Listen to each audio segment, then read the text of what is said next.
Okay, welcome to Tevora's webinar, Communicating Cyber Risk to Leadership. My name is Jay Sheen from Tevora's Account Management Team.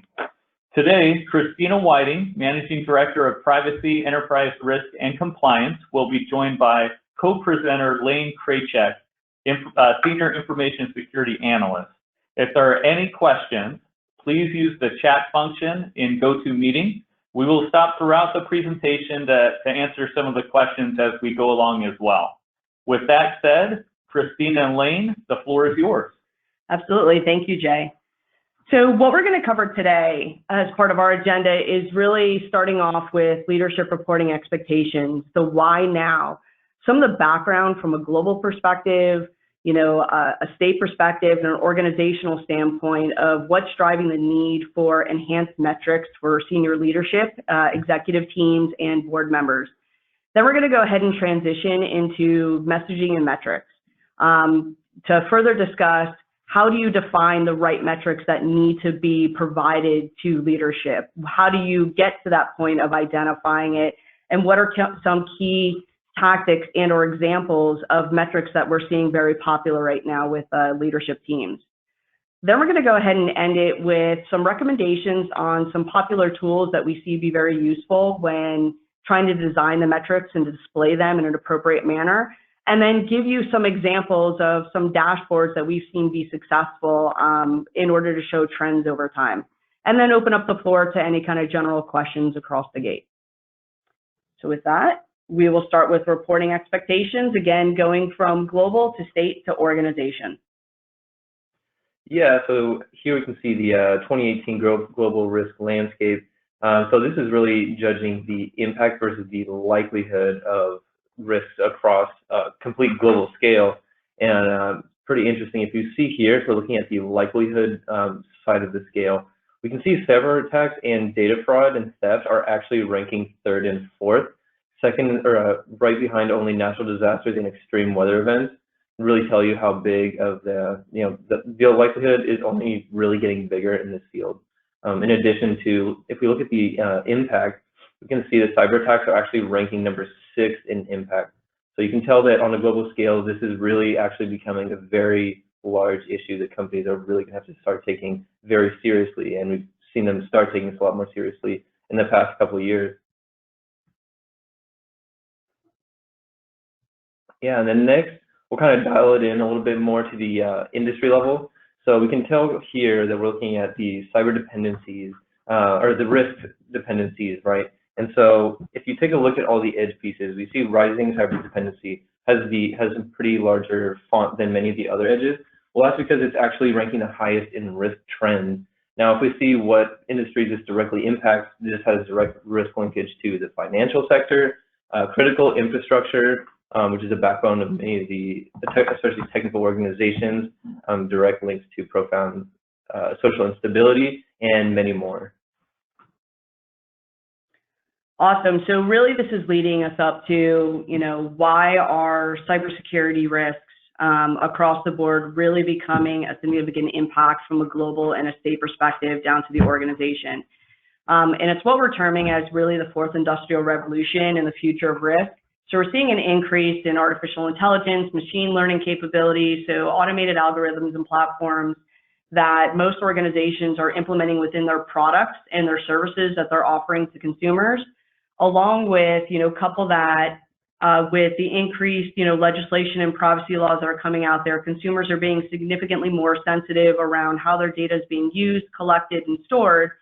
And so this raises a lot of concerns for executive teams and board of directors. They want to make sure that their company name, doesn't have any kind of damage associated with it due to any kind of, cybersecurity risks, based on either, data usage, data leakage, or cyber threats from external parties across the board. So really looking on that, what is the external components that are directly affecting organizations that you may or may not be able to predict, and then those things that you can control internally with the increased use of technology across the board. And so there's a lot of alignment with this. I highly recommend checking out World Economic Forum. They have a great set of resources that they've started leveraging over the last couple of years because of the increased really focus on cyber risk within a global industry and the impact to organizations. And so they have a series of resources out there on, looking at and saying, how does cyber risk actually tie into day-to-day business operations? And so this is what's actually driving a lot of the decisions that are taking place, a lot of the articles that we're seeing these days, et cetera, based on the research that they're providing. So I know I quickly mentioned, really the legislation and the trends that are existing and really that hyper-focus from consumers these days. And you actually see it in the bills and the regulations that are being passed. So for instance, in 2018, there was an increase of, 16 bills up to 52 from 2017 that were focused on a set of really cybersecurity programs, public disclosure, maybe workforce training and development. Now, fast forward that to 2019, and we're actually seeing significantly more states adopting bills. We're already at 54 already. That's 2 up from 2018, and this year is not done yet. There's a lot more bills that are expected to be passed. And also, we're actually focused on a lot of stuff. So if you look at the last bullet point on the bottom right, it's really around defending against attacks to various networks, computers, and data. And so it's also looking at, talking about standards for cybersecurity insurance and information security. So all these things actually get bubbled up to your executive teams, to the people who are creating the budgets, to the board of directors who are creating, the strategy and approving the strategy for organizations. And so this hyper focus on security everywhere you go, coupled with privacy, is in everybody's face.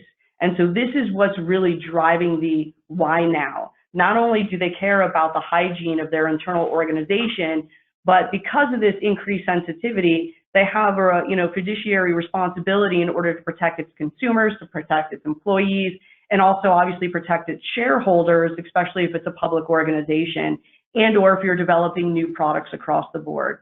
And so that's really what is causing, this shift in, what do I need to see from a security metric standpoint on cyber risks and why it needs to evolve into trends versus kind of static data across the board. Excellent. We're going to open the first section up for any questions and answers. As a reminder, if there are any questions that are not answered during this webinar, feel free to reach out to the presenters directly. At the end of the presentation, we'll be providing their contact details and everything as well. So one of the questions that I do see, the question was around slides. Good question. The slides will be available for you after. We'll actually upload it to Tevora.com. But if you reach out to a representative over at Tevora, we'll get that to you directly as well. Cool. Yeah, we weren't really expecting many questions yet. We just figured we'd open it up. One of the common questions that we actually get from executive teams is, do we expect to have any bills, passed that would require a certain set of metrics be developed and delivered to organizations and either made publicly available? And the answer is no, there's none right now. But, things could potentially change over time. Reporting on metrics and continuous improvement items and cyber risks, are an expectation of certain continuous improvement programs, like for instance, under ISO, and are evaluated on an ongoing basis. But at this time, there's no regulatory, legal, or privacy requirements that are passed that do require a certain set or mandated consistency around cyber risk metrics. So cool. With that, we're going to transition into, so how do you know what the right metrics are and what to report at what stage, frequency, and how do you drive integration in with the people, with your senior leadership, your executive leadership, and your board of directors? And really, you can break this down into 5 key areas. The first one is really around strategy. If you're not aligning what you're reporting to the business itself and the strategic objectives of the organization, there's a huge miss. A lot of times what we see is, the metrics around cyber risk are really technically focused. Now, you can't expect, obviously, just like we as security professionals, we don't know everything at every given point in time with all technology, all laws, all privacy, all everything. It's impossible. But it's also impossible for senior leadership to know everything that there is going on with technology, along with trying to drive the business and increase revenue, et cetera.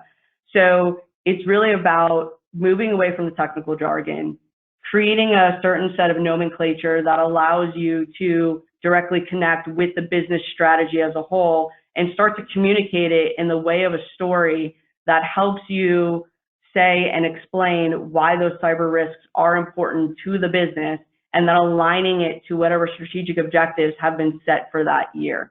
Yeah, and the next step is really, the leadership culture. Know who you're presenting to. This is taking the time to understand the audience that you're portraying your report to, right?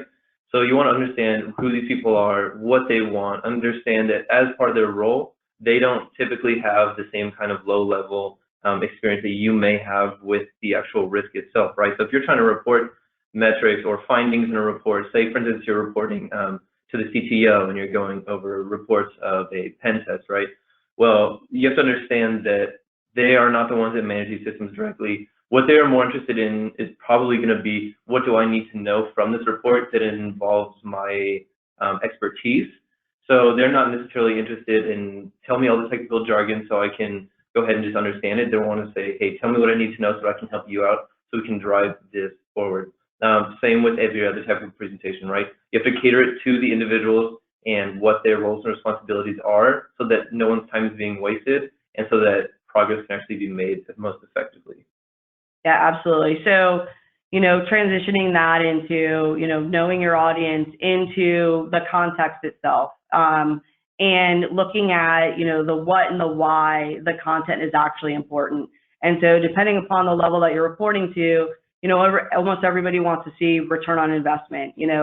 If I'm spending X amount of dollars in order to treat these risks, well, what kind of return am I going to get as a result of that? So am I going to, combat and or prevent, a higher dollar amount of risks from actually occurring in the organization? Is it going to be the same? Is it going to be less? Those are important things that help drive decisions and help, provide transparency around budget requests, et cetera, along with the fact of, what is the cost of, risk treatment versus risk acceptance? That's a question that we get a lot about of, if I accept this risk over a period of time, is this going to eventually increase the cost that it's going to take in order to treat this risk appropriately and or transfer it to another party, or will it actually decrease it?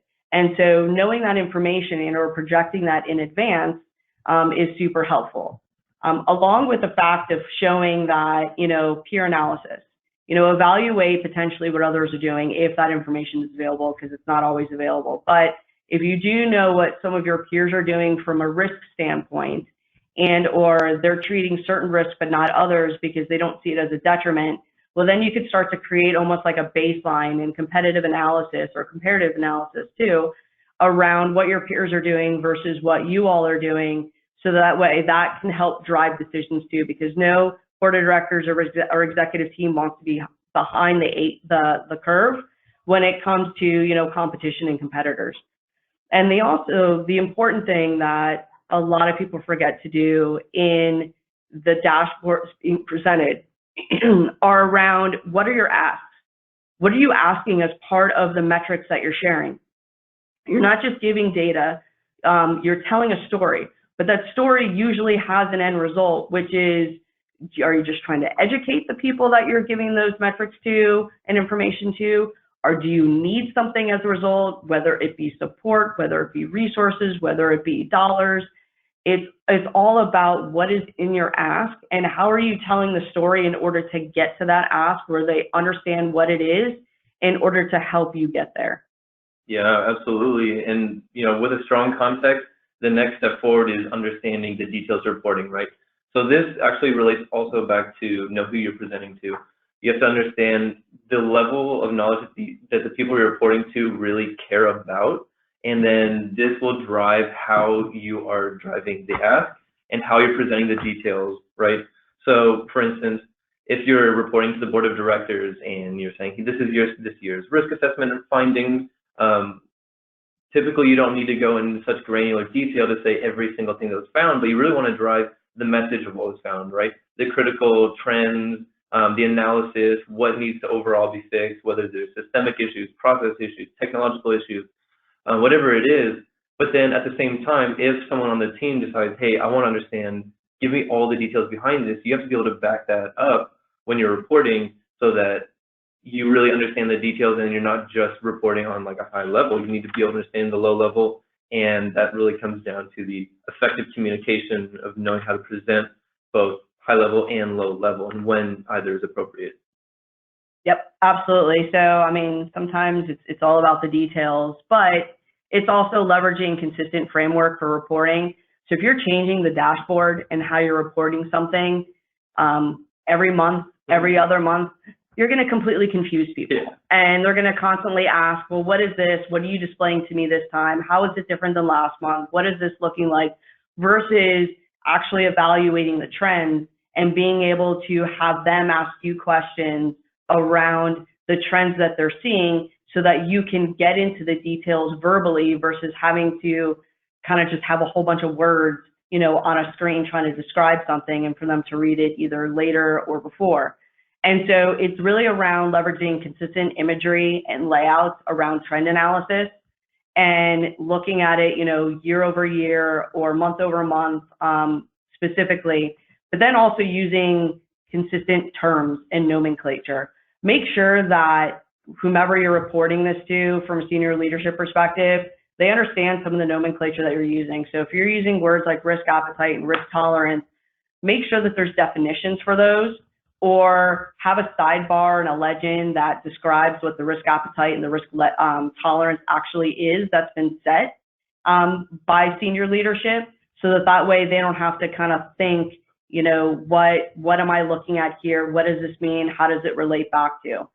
And also another important thing is using consistent risk scoring. So everybody has different risk scoring models, but making sure that yours is consistent across the organization. So for instance, if you're, you know, reporting, if cyber risk is a different set of reporting than your enterprise risk program in an organization, if you have one, it's making sure that the risk scoring methodology that you're using is either aligned to in some form or fashion or is exactly identical to the enterprise risk scoring methodology, because there it causes confusion as well, because the cyber risks are absolutely going to be compared to the rest of the risks that are identified as part of the enterprise risk process. And so when you look at that, it's really around creating alignment between the rest of the organization, not only between risk scoring, the rest of the enterprise risk, bringing it back into the strategy, but also nomenclature that the organization as a whole uses, not necessarily technical jargon within the cyber risk industry itself. So metrics are one part of the equation when it comes to cyber risk. And what we've seen be very successful in organizations is that if cyber risk isn't just reported on a monthly standpoint or quarterly or whatever the opportunity that you have in order to get in front of senior leadership, executive teams, and boards. Rather, we've seen an integrated process where strategically scheduling cyber risk exercises during key decision points throughout the year keeps everyone interested in cyber risk. Not only that, but this integrates the role of cyber risk into a reoccurring process, leveraging a feedback loop from the takeaways described of what Lane and I just went through in the prior slide. So for instance, you know, having a 2-hour exercise with your board of directors around the time of annual strategic planning gets them in the mindset of, you know, what do we care about as an organization? Does our strategy increase our risk, decrease our risk, what have you, when it comes to cyber?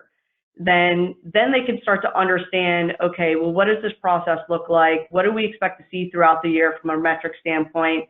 Let's redefine what our risk appetite, what our risk tolerances are, so that way that can actually feed back into the metrics that you're creating and how you're reporting it.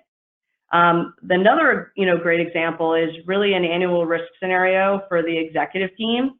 2 to 6 hours. This has become a trend over the last couple of years of doing a sit-down exercise in order to evaluate the cyber strategy as a whole, based on recent events that have occurred, from external breaches to incidents to brand damage and impact to maybe net new technology that's been rolled out to maybe some existing, not existing, but new products that you're going to be releasing that are leveraging next-gen technology with artificial intelligence, machine learning, kind of automated black box algorithms, and what kind of potential risks does that pose into the organization from a cyber perspective, and walking through getting their perspective, the executive team's perspective on what they care about, what it means to them, and then the cyber risk professionals being able to have that instant feedback and dialogue with them to say, well, here's some of the things that we're looking at combating from our budget perspective into the annual strategy. Does that align with what you all are thinking? So that way you get immediate feedback across the board.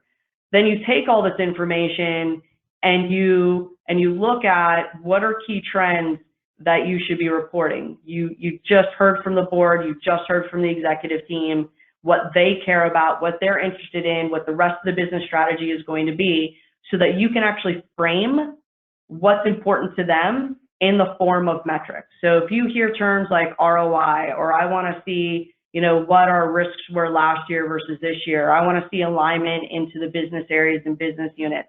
Well, now you can start to form a picture and a story of what does that really look like. Not only that, but because you created an integrative process and you received immediate feedback from your board, from your executive team, now they're invested in the process. They actually care about a lot of the stuff that you're reporting up, and they know that they were a component on that. They're not just being handed a bunch of metrics that might not be properly aligned. Perfect. Oh, perfect. So now we get to the actual storytelling, right? So we have all these metrics. What are we going to do with them? To feed up to the reporting phase, what we're going to do is figure out how to effectively tell the story, right? We just had the risk assessment this year. All right, well, what are we going to do? What are we going to look at? And what are we going to focus on?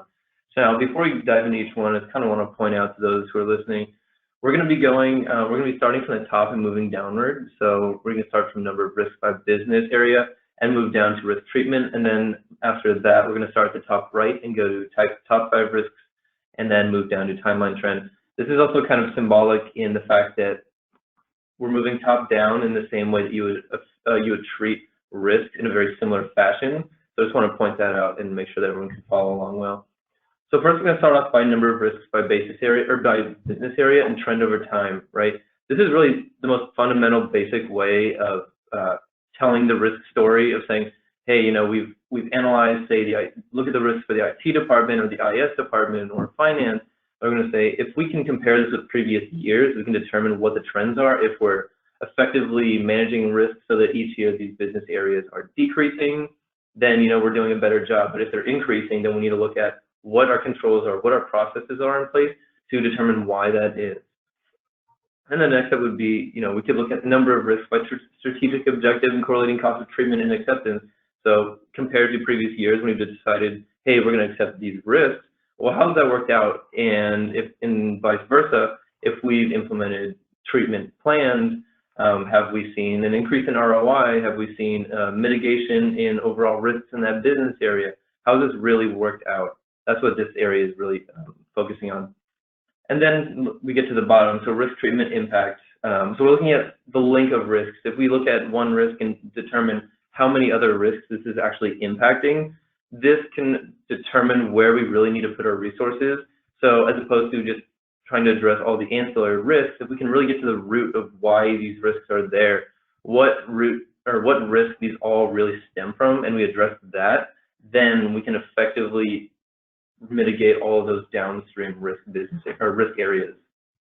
Yeah, absolutely. So in order to help drive that linkage, what you're looking at going up from the top right, the top 5 risks, really correlated to a number of key aspects. So root cause, is this about people, process, technology, external components? How many business areas are actually affected? So what we see is you can have a risk score that's, higher critical depending upon how you score your risk. And if it's affecting one business area, that is telling around, what is the treatment process should be, versus if you have another risk that is maybe, a high versus a critical, but it's affecting almost every single business area around the organization, well, that tells a completely different story. And most likely, you're going to be getting the support that you need in order to treat that particular risk, because it has such a huge impact to the entire organization as a whole.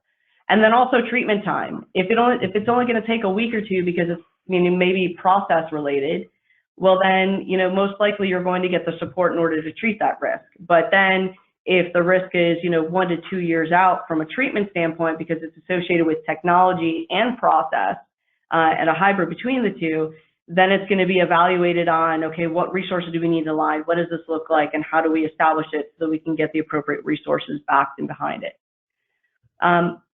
So then we move on to really risk accepted versus risk treated. And you could do this by business area, strategic objective, over a period of time. And this is telling in and of itself, because it shows you what business areas have a higher appetite for risk versus others, and or where some are just, have a zero tolerance to say, no, we're going to treat these cyber risks that you are identifying, versus accepting them from a business standpoint. And it's good to report that up, especially to the board and the executive team, because they don't necessarily see those numbers in the traditional sense of reporting risks up. It's usually, in spreadsheet form with, or even, a PowerPoint presentation that has, here's the number of risks, here's the risk score, maybe by business area, but it doesn't say and start to break out, how many were accepted over a period of time versus treated by business area, so that you can start to see trends on where potential risks could be popped up over a period of time significantly over others. And then the last one is really timeline trend.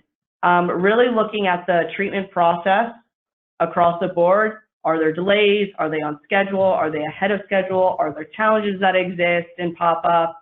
Being able to report the status of the overall cyber risk program is also important. It's not just about what you've done.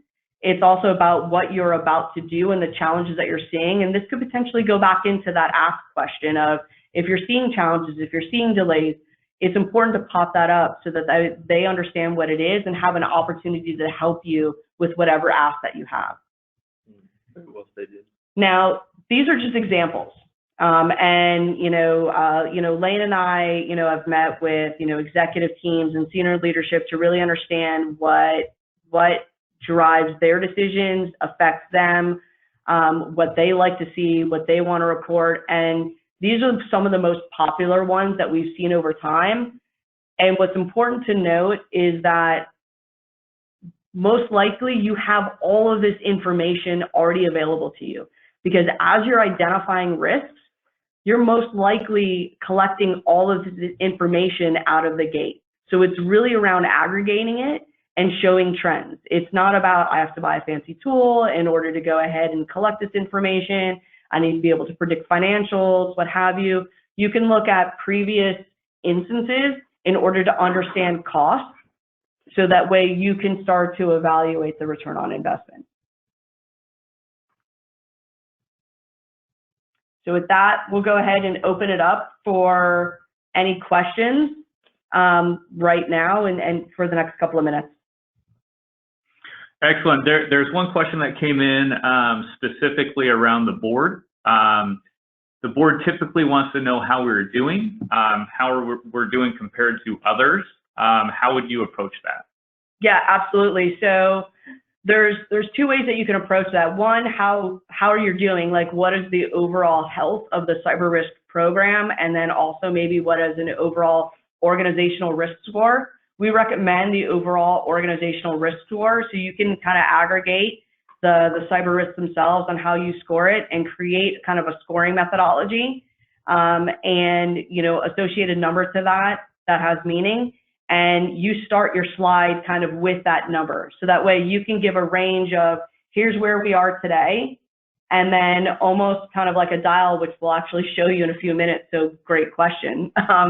Where you are today as an organization, and where you really want to be from a scoring standpoint. So that way you can see where the improvement and where the adjustments need to be made. When it comes to comparison with other organizations, that one's going to be a little tougher. On that, it's really around maturity of the organization and where your cyber risk program is from almost a CMMI perspective on how mature the program is from a risk treatment, acceptance, involvement from your board, your executive team, from that standpoint. Sometimes you can get comparative analysis. ISACA has some for certain industries. There's some other websites that have it. Feel free and reach out after, and we can send over some of those websites and resources that allows you to compare within an industry itself. Great. Another question here. Do you find them starting to ask about vendor risk, considering the high amount of high-profile breaches due to third-party vendors? Absolutely. That is a very, very common one that we see today. And vendor risk will be, so we've seen this, again, two ways. There's always options. It's one, vendor risk is either integrated up into the cyber risk dashboard in the metrics, and it's usually seen as one of the top 5 that you can ask questions on and say, how is this relating? So how many business areas are effective? What is our overall risk score? Is the trend up or down based on the vendors that we're doing business with? So that's one option in order to start giving transparency around vendor risk. The other one is we're actually seeing a second slide be created around vendor risk metrics that go through what are your top vendors, almost kind of mirroring some of this, but instead of a business standpoint, it's really around vendors, saying what are your top vendors, where, what data is being shared, so the type of data being shared with them, how many business units are actually leveraging those vendors, are they critical to the organization, and, when's the last time due diligence was done, and almost like a health score for them that shows, they're all green and clear because they had no incidents or breaches, or, pure red of there's a recent incident that happened, here's what we're doing about it, so that it can drive that dialogue and transparency. Cool. Awesome. So I know we can't answer all questions, but we want to make sure that we can get through everything and then, see if there's time at the end to answer any more questions. So transitioning into really the last area, which is, what kind of tools can you use in order to help prepare your metrics themselves and your dashboards and what you're looking at. And again, these are just, some examples that we've seen be pretty successful across the board. Perfect. So when it comes to cyber risk predictions, it's really, again, I know I mentioned this a couple of minutes ago, but it's around leveraging the metrics that you already have. So the information that you're already collecting in order to increase your data repository to drive into that data analytics component. So the more data you're collecting over a period of time, the more you're going to be able to do analysis around it and then drive predictions in the future, because you have to start somewhere. You can't be out of the gate thinking that you can make predictions on your risk program without the data itself. You have to have consistent data. You have to have accurate data in order to drive those predictions. And where you start is really around, are there, certain external factors that pose risk to the organization, strategic objectives, or business areas. So you start to collect that information in order to drive it forward. And then, are there opportunities for improvement? So really around the approach and strategy as a whole. Can you do things differently? What other data could I be collecting that's available to me, but I'm not ingesting right now? Is this appropriate? Like how I'm approaching my metrics and my cyber risk program, is it lending towards me being able to make predictions for the future? So again, it's around that data collection. Is there certain data that is not as accurate as I'd hope it to be? What can I do in order to make sure that it is accurate over a period of time, or I can collectively and consistently collect it as a whole? Yep, and after that, once you essentially have done this historical kind of analysis on trends and risk metrics, you can kind of take that and plug in essentially whether, hey, in the future, are we approaching a point where if we determine, risks above a certain impact value, if we treat these, we seem like we're good and return on investment is actually happening, or are we losing ROI by accepting these risks? So this is not going to be the same answer for every business. This is an analysis that needs to be done to determine how effective these treatment and acceptance trends have been, so that you can figure out whether you're on the right path and determine whether you need to make a change in risk. Understanding to say, hey, we've been accepting risk this whole time, but maybe now we're determining that we're not really getting the return on investment, the revenue that we're looking for. Maybe we need to change our tactics a little bit, or vice versa. Maybe too much money is going into risk remediation options when risk acceptance could sometimes be a cheaper solution, because if you're spending more money on the implementation of new risk processes and it's not really balancing out, then at the end of the day you're losing money, not necessarily much benefit. And then this feeds directly into the next kind of question you would have is, hey, do we want to spend our money in investing in new technologies to mitigate risks, or do we want to look at maturing processes that we have in place right now? Oftentimes new shiny toys seem like they're the best fit because they claim to be kind of the end-all be-all to mitigate risk across the environment, but at the same time, anything that's new has unknown risks in it as well. So it kind of balances out. You never really need to know what you're going to get. And at the same time, maturing processes mean a lot when it comes to mitigating risk in an environment, because it's taking processes that are in place, making them more formal, repeatable, manageable, and that can have a significant impact on mitigating risk while not having to go and spend tons of money or putting in overhead trying to get a new tool implemented. So again, it comes down to doing a predictive analysis based off historical trends and decisions that the business has made to determine what actually is the right step for the business. Yeah, and that's a key one right there. So while we've been saying that most of this data is usually collected as part of risk analysis for cyber, this is the one area that's not necessarily. So a lot of organizations aren't going back and retroactively looking at how much did this cost in order to fully treat the risk, whether it's from technology or process. And that's one of those things that's really needed for the future, because that's going to help drive key decisions going forward. So if you have risks that are process related, but you've actually seen from historical trends a higher return on investment to lower your overall organizational risk score and drive down risks that are popping up to begin with, then you're going to invest more into process than technology. And it could be vice versa, or it could be where it's a combination of process and technology is actually helping to drive risk down versus increasing risk. And so you'll actually want to start capturing that information in order to make predictions for the future. Perfect. And then here we've compiled a list of tool recommendations, including a list of examples for each one. So at the beginning, we start with our EGRC tools, our enterprise governance, risk, and compliance tools.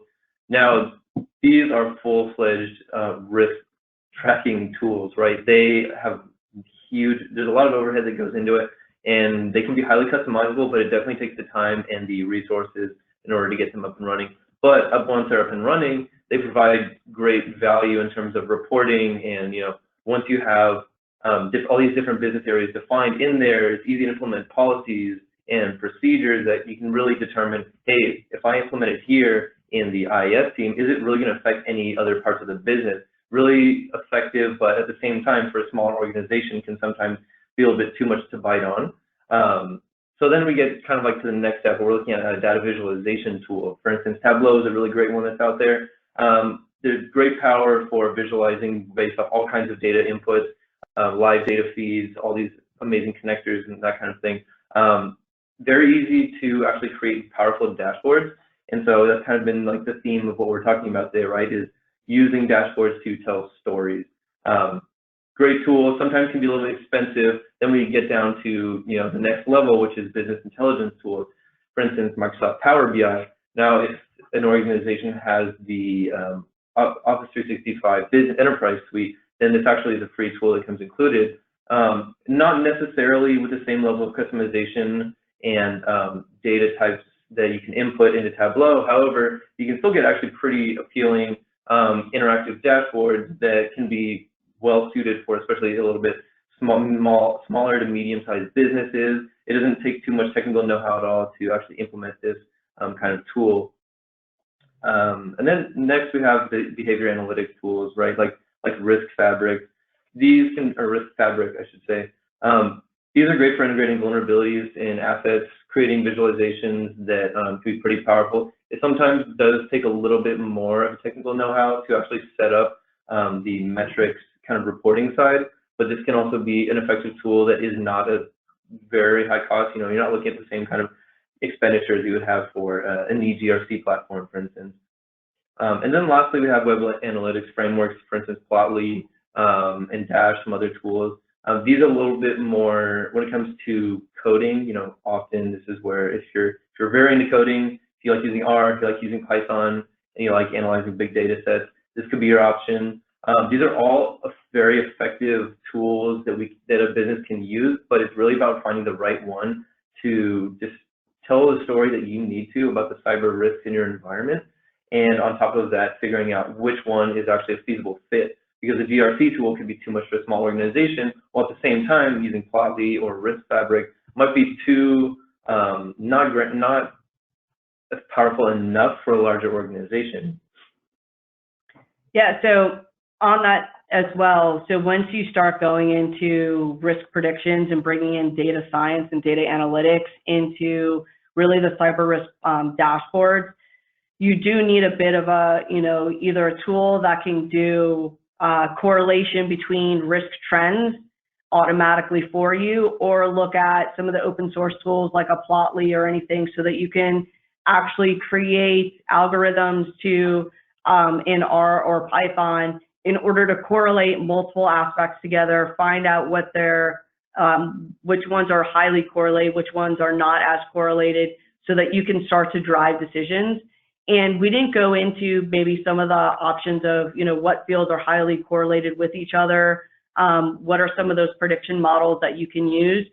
If anyone's interested in that, I mean, honestly, message us, because maybe what we'll do, if there's enough interest, create a separate webinar that literally is around data science meets, you know, cyber risk analytics, on what some of those correlations are and the algorithms, and honestly kind of demystify, you know, what that looks like, because it's not as hard as what people make it out to be from this type of data set, to kind of normalize that base. Yeah, and there's some amazing machine learning and deep learning tools that are out there, completely open source, that provide very, very powerful analytics of, you know, comparing data sets and essentially fitting in new data to analyze to see whether it is actually going to match. You know, say you're looking at adding a new tool, you can see based on previous trends whether it's actually like a solid fit or not. For instance, Panda. Anyway, yeah, go ahead and message us if you want the whole spiel, because there's a lot out there. Perfect. So now what we want to do is give you some examples of dashboards.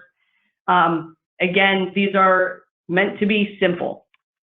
So it's really around trends over time. So if you go from the top left, it's, you know, total risks over time, say for 2019, you know, we're looking back. So there's, you know, 48 year-to-date risks identified, you know, how many identified per quarter, but then what is the trend for right now based on where we were in 2018? So is there an increase of risk? Is there a decrease of risk? And so this would show you that it's a 15% decrease at the same time from 2018. So that's important because they want to see that the investment that they're making into the environment from a process, people, technology standpoint is actually yielding positive results and helping to drive certain risks down. This is also a great, you know, talking point so that you could say, hey, we started to see the benefits of these processes or technology that we've implemented as part of treating these previous risks. Or if the trend is actually going up, you can say, look, we've received there's been a lot of external risks that were unpredicted that we are facing right now. Therefore, the trend is significantly up, or it could be a new product launch, what have you. And so you start to create that correlation. Then you see, you know, current risk by business area. So it's always important to correlate it by business. area so that you can see where the risk really panning out to be. If it's pretty even keel across the board, that's telling in some ways. And then if there's one that's, completely higher than the others, being able to describe that. So for instance, maybe there's new products that are being, going to market pretty soon. So your product risks are significantly higher than your operations or your technology risks at that time. Another one is, how many risks are accepted versus treated. You always want a balance on this one. So you don't necessarily want 100% of your risks treated. I personally, I don't know if anybody has, I would love to hear, but I've never seen an organization treat 100% of its risks that it identifies. And so you want to create that balance of, risk versus reward. So, what are the cyber risks that could be accepted within an appropriate risk appetite and tolerance standpoint versus what is going to be invested in and treated on. Mm-hmm. And then over to the right is really just the risk treatment status. So anything that is being treated, what is their status? Are they trending, behind, ahead? Is this an increase from last year versus this year? So that you can start to create, questions. It's meant to people to think about what the trends are so they can ask the questions that they care about. So another option, this goes back to one of the questions that we had before of, is there an overall score for the organization itself? And so the top left really goes on and says, what is our overall organizational score versus our desired? So in this context, it would be, the desired score for the organization is a 15 on a scale of, 25. But the current score is a 19. And so you see that the current overall risk score for the organization is 4 points higher than what it would really like to have. And then it shows context of this is over 25 different business areas within 125 risks identified. So it starts to give that context of they can start asking questions of, well, what do we need to do to lower that risk score, and what does this look like? And that's where you can go to the bottom left where it's, top risk lens, looking at the risk itself by number of affected areas, so business areas, how much is the estimated cost of treatment, what is the overall risk score, so this is on a criticality up to 25, and really what is the overall level of effort in order to treat it.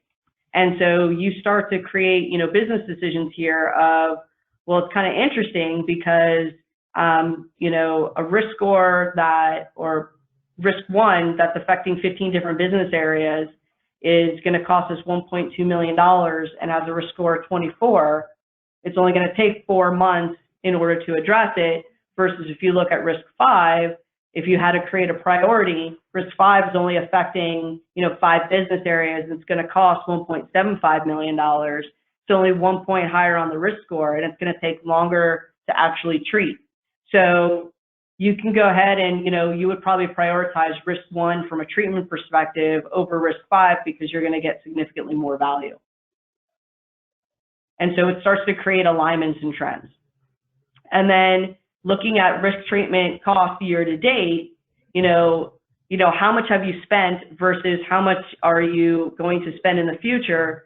And really based on what you've spent so far, what has resulted in risk avoidance, meaning you treated a risk and now you were able to avoid the, financial damages associated with that risk actually being exposed, you can start to see the actual return on investment as a whole. And then, quickly last, it's, process versus technology risk treatment ratio. It's looking at how many risks are in the environment that are, say, out of that 125 risks that are process-based from a risk treatment standpoint versus a technology-based. And you can see the meter of the appetite of the organization is a 2-to-1 ratio, or that's not the appetite. The actual ratio is 2 to 1. And it's, 89 risks to be treated by process with $2.5 million of cost versus 36 risks being treated at $8.2 million of cost. So you start to see a breakout on, where are the needs in the organization collectively that you wouldn't necessarily see unless you correlated the two. Perfect. And then the last dashboard that we're going to take a look at is the risk program improvement dashboard. So this is really going to be a little bit more slightly different than the previous ones we've looked at, right? So this is going to be looking at something that would be a lot more used on the enterprise risk management side, right? So by an internal team that wants to say, hey, we need to understand exactly where all of our options are, right? So we can see here that starting at the top left, here is accept, mitigate, avoid, and transfer. These are all the business decisions we've made regarding our cyber risk. So as we can see, kind of like the breakdown out of 100% of the risk, how many we accept, mitigate, avoid, and transfer. The benefit of using these little dials, these little equalizer switches, is we can really tell how much, especially if you're looking at a historical standpoint, we decide to use each option, and that really tells you whether you're making a smart choice. Hey, if we're avoiding too many risks, or if we're accepting too many risks, then we might need to balance that out and start mitigating a little bit more. On the other hand, we want to take a look at, hey, what are we avoiding? Are we avoiding any business decisions, or are we not? And transfer, are we using any, for instance, cyber insurance policies for anything that we're working with? If so, maybe this is helping us, maybe this is not. This really helps us figure out if we change one factor, see exactly where else it's actually going to trickle down and affect. And then we move to the bottom left, kind of like looking at the timeline. And this is going to be kind of an evolving status point, right? So first we have results of assessment. So what do you do next after you get the results of a risk assessment? Well, you need to analyze business area risks, figure out what options need to be treated, and the next step to determine risk treatment, right? Are we going to continue avoiding or transferring, mitigating, accepting? What are the right scenarios for each option? And then after we do the treatment, we need to figure out the effectiveness of the treatment. And this is really doing the analysis of saying, after we've implemented this option, has it successfully mitigated the risk? Have we successfully accepted the risk with little impact? Or have we totally chosen the wrong option? We need to go back, reevaluate everything, and start from the beginning of the board. And then next, we compare it with historical risk treatment to say, is this in line with what we've been doing before? Or are we choosing a totally different path because it's either more effective or maybe we're making rash actions? This helps you determine whether the current year matches trends, or if you're starting to see a shift in how the actual risk treatment strategy of the company is forming.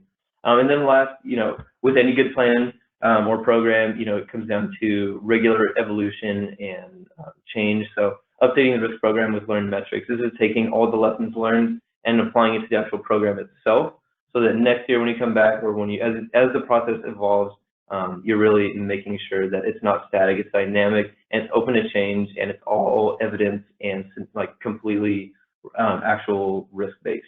And then on the right, we can see this is looking at the adjusted risk, organizational risk score. So this number is probably going to change on a yearly basis, but you always want to determine at what point is there a risk that we cannot actually accept, the point where we have to mitigate it, because if we don't, the impact of that risk actualizing is actually too much for the business to be able to handle. Cool. Awesome. So, we really started with, why is it important right now, to how do you develop metrics, to giving some examples of tools and some dashboards that we've seen, be effective across the board. So with that, I know we're pretty much almost out of time, but wanted to open it up and see if there's. Yeah, I have a few questions that have come in this last part. Of course, we'll see, time-wise. Yeah. But one question: what criteria do you use to break up the risk by various business units? Yeah, so if it affects that particular business area itself. So it could be, we were talking about the vendor example before. So if that business area is leveraging that vendor, then it would affect that particular business area. So if you have a vendor risk as one of the highest risks on there, you would say if they're using, for instance, Microsoft.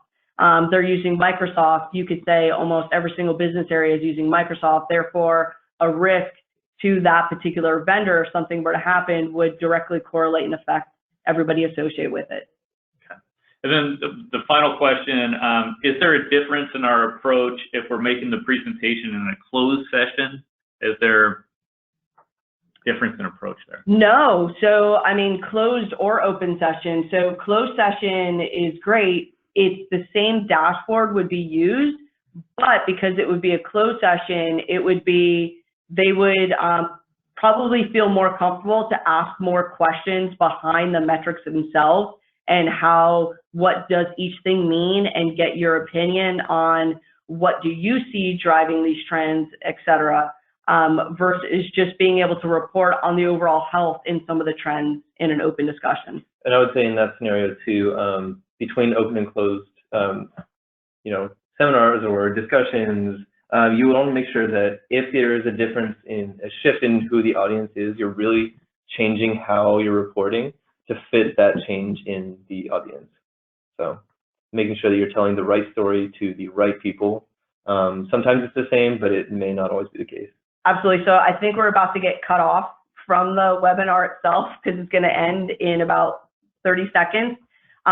Definitely appreciate everyone's time. If you do have any questions, please feel free to reach out to us. Our information is on the screen right now. And if you do have an interest in understanding more around predictions and data science meets, cyber risk analytics, let us know so that we can see about, getting a webinar scheduled that specifically goes into that aspect. No, fantastic. Thank you so much for joining us, and we'll catch you next time in the next webinar series that we hold. Perfect. Thank you. Thank you, everybody.